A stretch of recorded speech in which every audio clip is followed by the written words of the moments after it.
Welcome back, everybody, to the Marketing Rules podcast. And it's my pleasure to welcome on board today Michael Blakley.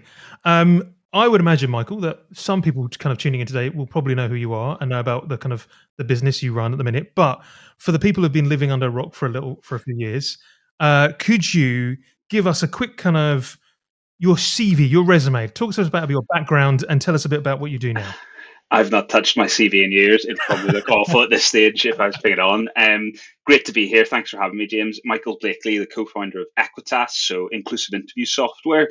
What we help companies do is capture their interview data so they can hire the right people no matter what their background is. My background before starting Equitas, I used to be a professional interviewer and assessment specialist. So tens of thousands of interviews, well, 10,000 plus back in the days, working for loads of interesting clients. So some of the ones that you in the audience might know about, B Sky B, Aldi, TFL. I always say if you name a government department in London, I've probably done interviews for them at some stage. So much government sector experience there that it was unreal. But for me, I just got to breaking point in my day to day life, being like, look, why is this such a manual process? Why aren't we using technology to make this easier, make it more accountable for interviewers, capturing this data that's just been filed away and never looked at again, and just making sure that there's fairness across the board? It's all in the name, Equitas, so justice, equity, fairness. My takeaway for anyone starting a business: don't use a Latin name. Nobody knows what the hell it means until they actually get chatting to you, and then the penny drops and it kind of clicks. Should have called it something like interview IQ to make it a lot easier, and they would have got what I said on the tin. But you got to have a reason whenever you're starting a company, and like that's the whole reason that we kind of set it up. Was there's so much bias that can kind of creep into the interview process. And if we could just make the world of interviewers like 10-20% better by using our software, it'll be a game changer. And the right folks will get the role. Where we're up to with the company, probably because my background's big in public sector, big in healthcare in Ireland. Irish NHS is our biggest client back there. Over in the UK, working with the likes of BPOs. And the one that I love for networking, Charles Tyrrett. If I'm ever at a face-to-face event, I always say, hey, they're one of our clients. And 50% of the room ends up wearing their shirts. And especially in London, they seem to have that market absolutely dominated. But that's it in a nutshell. I could talk to you about outside of work, but that's always a contention for CVs, isn't it? Should you have hobbies and interests in there or not? I don't know.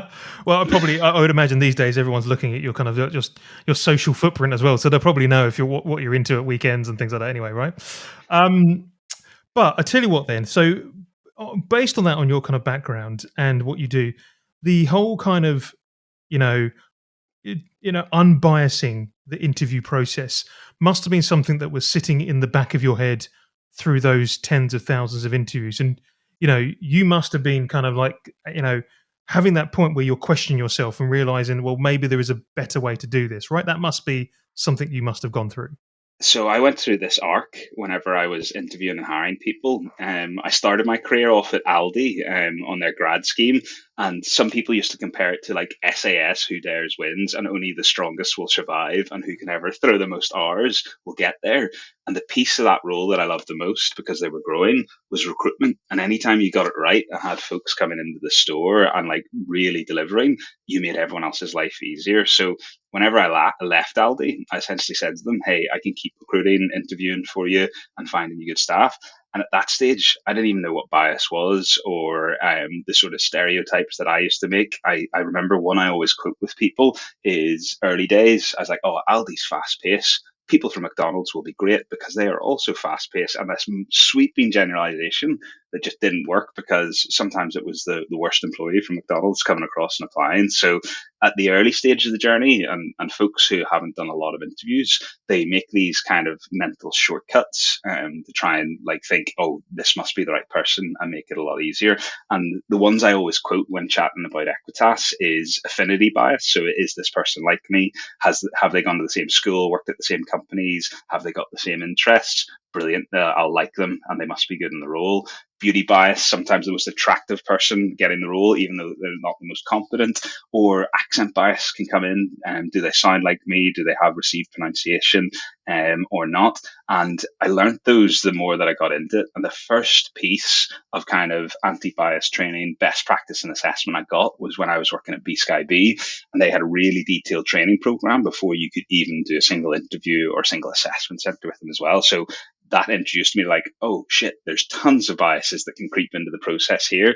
And that arc that I went through was no idea what it was, worried about every single interview that I was doing. Oh, this person is different to me. They're female. They've got different educational background. Am I being fair or not as well? And then I came out the other side of it after working for lots of different companies and seeing the level of structure and thought that they put in the process. And if you can trust in like a good structured behavioral competency based interview and apply it consistently, no matter who the candidate was, that was the point where I was like, right, this is where I've gone through. So as long as you apply that level of rigor to your kind of interview process, you can minimize bias as much as you want. And the thing that I hate about the space at the minute, and you will see this plastered all over LinkedIn and every company website at the minute as well, James, is people who say they completely eliminate bias because of their product.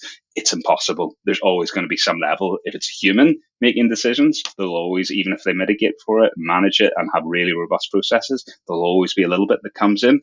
If it is, using AI and an algorithm to do it, whoever's designed that, there'll be some innate amount of bias that exists in it. And there's so many horror stories of how we got AI wrong to start with. If you see in the interview space, none of the providers will touch facial recognition anymore at the minute because it was less accurate, the darker skin tones that went in the original models. So I absolutely hate it when anyone says zero bias, no bias across the space. It's impossible. There's always going to be a bit. And how do you mitigate for it, and how do you minimize it? And that's what companies need to focus on. Well, that was going to be my kind of question is, as you know, you can be aware of these biases, but, actually removing them as a human from that entire process, I was going to say must be absolutely impossible, right?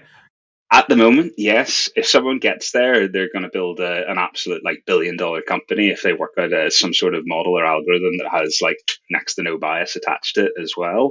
But lots of different interesting approaches at the minute, but I don't think anyone's absolutely nailed that. So for me in the approach, for the next 5 to 10 years, I think you still need a human in the loop. You need that human interaction. It's what candidates want. And they want to meet someone, find out what the role is like, what it would actually be like working there in the future. Like I've seen some pop up at the minute where it's just like, hey, an AI bot to do interviews. None of them have been accurate enough. None of them are engaging and experienced enough. And I love the approach that they're trying to take and the mission that they're trying to solve and reduce bias.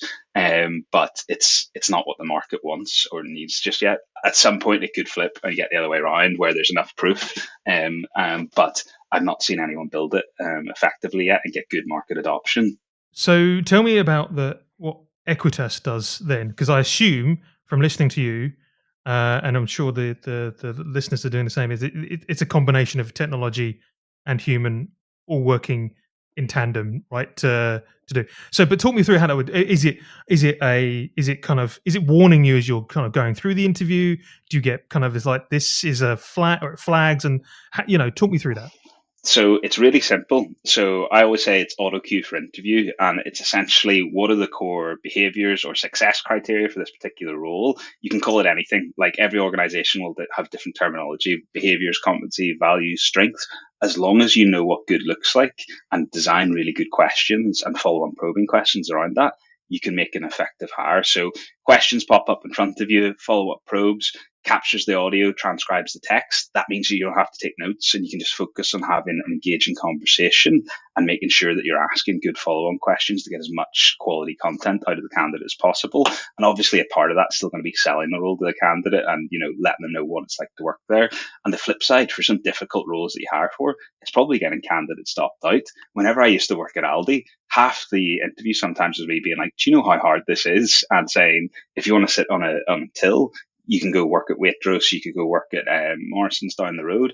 This one, you're on your feet all day. And if candidates opt out and it's not fit for them, you've saved yourself so much time in the long run. So it's that balance of selling, asking the right questions, testing for motivation, And then at the end, the scoring piece is normally something where we add so much more structure than people are used to. And we kicked off and we were like, cool, we'll sell to SMEs to begin with, and realized it was way too much structure for them. They just want to have a coffee chat and have a bit of a, do use Teams or whatever, or Google Meet or Zoom, and do it that way. And whenever you introduce that level of structure and scoring and start to break it down on what does resilience actually look like at our organization, what it looks like at Equitas might be different from ThinkinCircles, and that's why you really need to spend a bit of time defining that. So if you teach folks how to score effectively, it doesn't matter if you've got one interviewer, 10, 100 interviewers working on the same campaign, they're essentially singing off the same hymn sheet. And for candidates, it's interesting. We're still in the journey with them at the minute. We auto-generate feedback reports. So just by scoring them, you can ping something out. But at some stage, I want to get organizations comfortable with sharing all the interview data. So share the transcript and be like, hey, you just missed out on this role. We think some of your answers, if we share them with you can learn. It'll be useful for future interviews and roles that you go for as well. And the thing that everyone's trying to solve in our space and nobody's been able to do effectively yet as well is sharing a candidates who've just missed out. Do you share them across the rest of the business? Can you share them with other folks? If they've done a final stage interview, how can candidates use that data to apply for other roles as well? If it's like validated, verified, scored within Equitas, so it is a good framework no matter what, can they fast track through different processes? And I think it was Jacob, I'll butcher his surname, I'm not even going to do it, I'm going to ping it in the notes afterwards as well. Is it Sten Madsen or Madsen Sten? I'll get it right somewhere around. Had said 90% plus of recruitment is waste because candidates go through this journey so much. So is there a way that we can start fast tracking candidates who don't have to constantly use the same level of applications, but some really interesting approaches from other tech companies in the space in trying to make the candidate journey in their life easier if they're putting all this work in multiple times. And so when you started building the product, who did you build it for? Because you're the interviewer. You've been a previous interviewer, and was it to make interviewers' life easier, or Yeah. was it to make the candidate? Okay, so what? But did the candidate journey at that point come into it though? Was it just simply just to make my job easier, basically? To start with, it was probably focused around like interviewers and me and my personal experience being like, you get to the end of a day and you're just like, I can barely write my own name, let alone a 45-minute detailed interview notes and pack here as well. But it always jarred me whenever we worked on these high volume campaigns and you have hundreds of candidates through, sometimes thousands. And the stock line that they would always just ping out to people is thanks for, giving up a day or like half a day or whatever it was for an interview assessment process. But because of the volume of applications, you won't get any feedback here. And that's just wrong. Like these candidates have given up their time to come apply for a role. I just thought if we use technology, it'll just be so easy to send them something so they know where they're falling down as well. So for candidates, it can make it an easier journey there as well. But we're still early stage on adoption because I think only about 10 to 15% of the market feels on the interviewer side and the company side feels comfortable capturing that data because they're so worried about the quality of the interviewers, the questions they'll ask, will they go off on a tangent as well? And what I'm trying to educate customers on and encourage them is, look, if you've followed a really robust and like structured process and you scored it in a really, strict kind of way as well, there's not a fair approach out there at the minute. So if you train your interviewers and teach them how to use it, then they're less likely to get, employment tribunals or stuff coming through off the back of that. And candidates, if you get back to them quicker, they're normally a lot more understanding. They're like, oh, cheers for the feedback. I obviously cocked up my resilience question, or, oh, didn't use a good enough one for my customer success question, that topic in that area. I'll go away and have a think about it, rather than going the other way around and being like, hey, this is going down the legal route. It's never happened with us. Because surely, any clever business who's using your technology or similar technologies, that you sell it to the candidate, right? You tell the candidate that this is the reason why we're using this platform. This is what's good about it. This is what it takes the bias out of the equation. It's much more democratic. There's better feedback, and actually, it doesn't matter how good an interviewer you are, I guess, in the end, because systems like yours will be flagging it or will be making you a better interviewer over time, right? Because you just don't know what you don't know. So again, if I was using something like this, this is my marketeer brain coming in. I would be, I would be sending it back to the candidate and saying, this is why you have to come with us and use us or talk to us, because we do use this technology and it's about you and us learning from you as opposed to the other way around. We tell the candidates three reasons whenever we ping them an invite email for a face-to-face or remote interview using Equitas, and it's just like fairness, core reason that we exist, accuracy of making those scoring decisions, trying to make it based off notes. Hey, stuff could get missed there as well, and then just to give you more feedback than ever before that you get. And those are the three selling points for candidates. Like I said, I'd love to get to that point where if it's candidates and it's their data, they could literally use it to apply for other roles and be like, hey, just had an interview with James the other week here, have a quick listen, and I think I'd be a great fit for this role. Not there yet because organizations don't feel ready to share that information and data. But you're so right that you can definitely sell it to candidates on those reasons. And like even my own personal experience, I've been using Equitas for years now because it's the only approach that we can do. And I did a bit of volunteering for a not-for-profit the last sort of couple of months and quarters. And as soon as I had to regress the old process, I was like, shit, I'm not as good at my job anymore because like note taking was like half as good out the window off the back of there. Wasn't able to engage with candidates as much as well. So it's just funny. You don't realize how used to using a piece of technology regular in your life and then taking it away. What's it like? So I'm refusing to use Teams going forward. It's just like it's like I don't know. It's the Empire from Star Wars, the dark sort of enemy that's just not fit for purpose. If you ask me, whenever it comes to doing remote interviews. When we started talking, you mentioned the kind of dreaded AI technology that's out there, and you said that it's not really there at the minute. Maybe in a few years' time, but you must be using some of it though within your kind of tech, right? There must be in the note taking and the transcription and all of that. It must be it built in, right, with you So guys. transcription's just the core piece that we use, but a lot of folks won't classify that as AI to even begin with. So there's lots of interesting things that's happening in the market. I think tons of it will just be layers on top of ChatGPT 4. And some of the verticals that we work with aren't ready for AI either. So the likes of healthcare, government, public sector, they're probably the slowest movers whenever it comes to adopting stuff like AI. But there's some great competitors in our space as well doing super interesting things, whether it's looking at job descriptions and, hey, what are the questions that we create off them, which is super interesting. Sometimes for feedback, that's quite interesting. Does have its inherent risks, and sometimes it over indexes on time saving over fairness. So for me, the one piece of AI that I hate in our space at the minute is whenever it shortens down feedback and notes for candidates. So it takes a hey, long answer, gives you 2-3 bullet points, and you can miss out on so much context then, because if the candidates talked about something really positively, other things negatively, you as an interviewer can come to like a balanced decision. If you've got a AI shortener that gives you 3 bullet points and you're working as a recruiter and it thinks you always want to place people, you're just going to get the cherry picked 3 positive points, and the wrong candidate might get the role as well. So there's definitely risks of using AI within our space.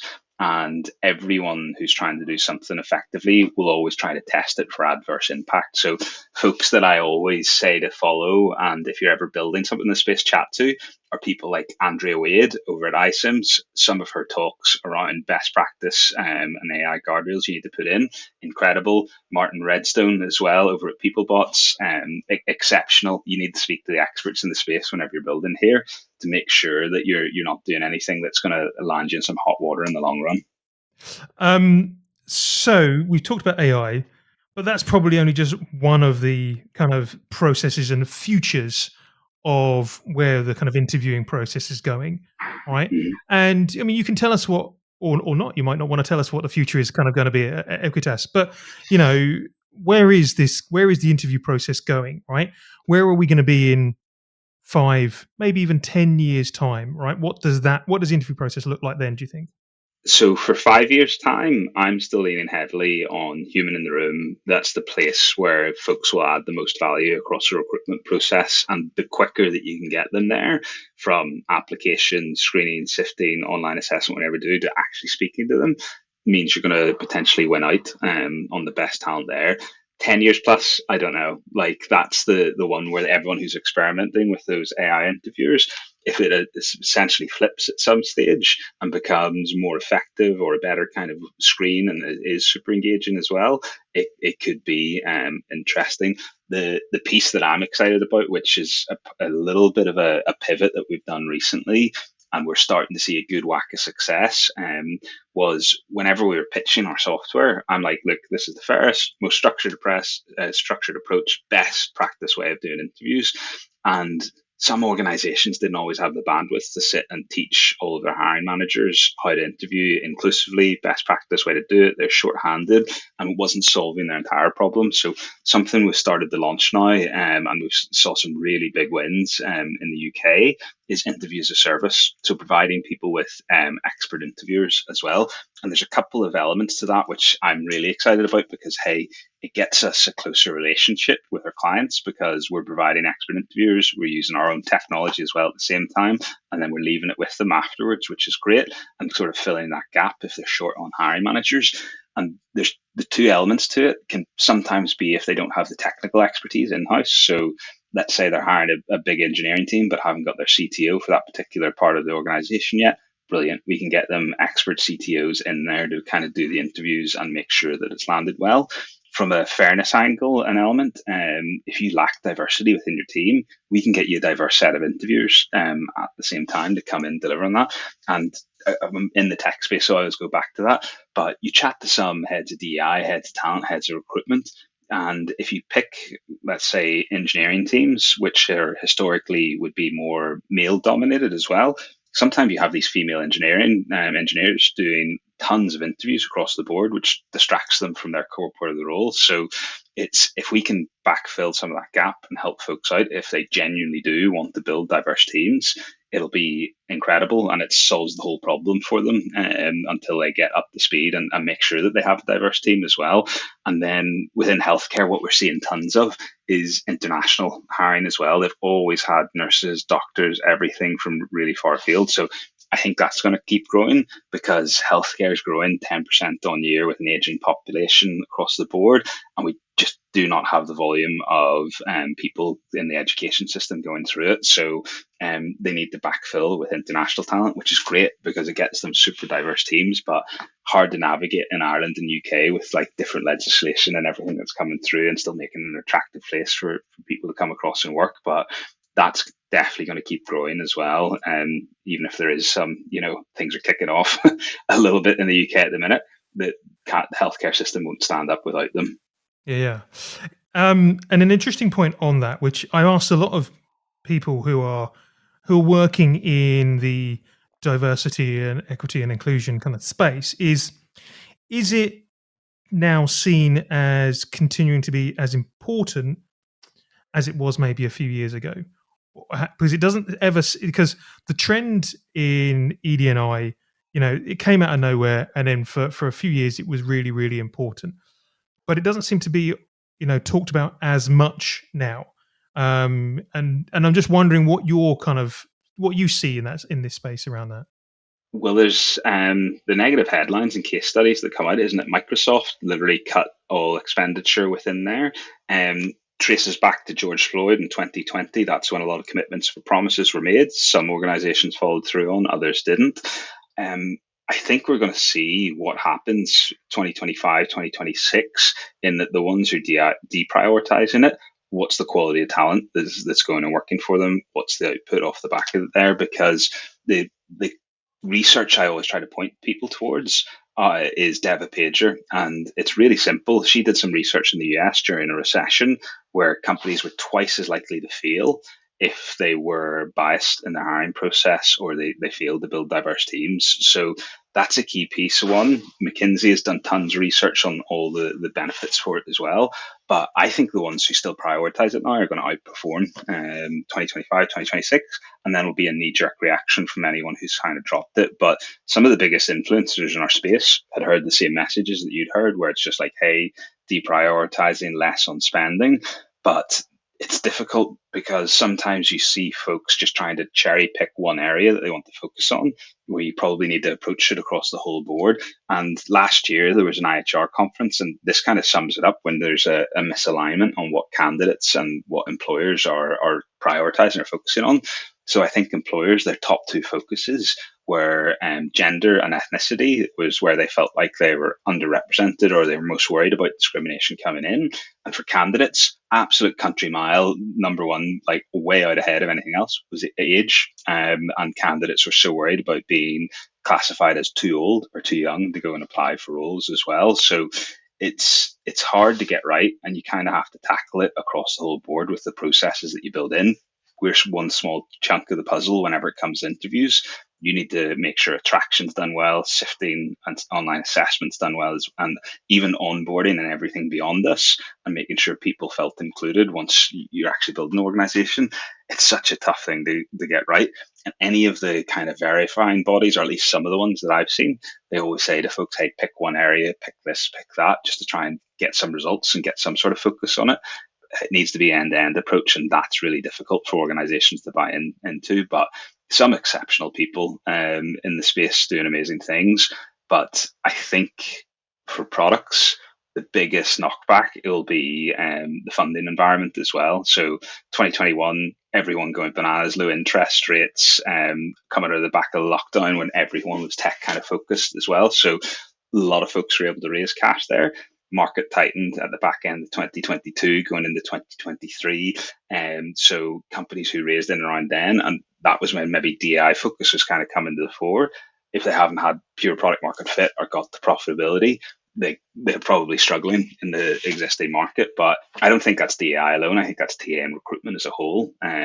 Everyone, isn't it always like first in? Sorry, is it last in, first out? That's what I'm looking for.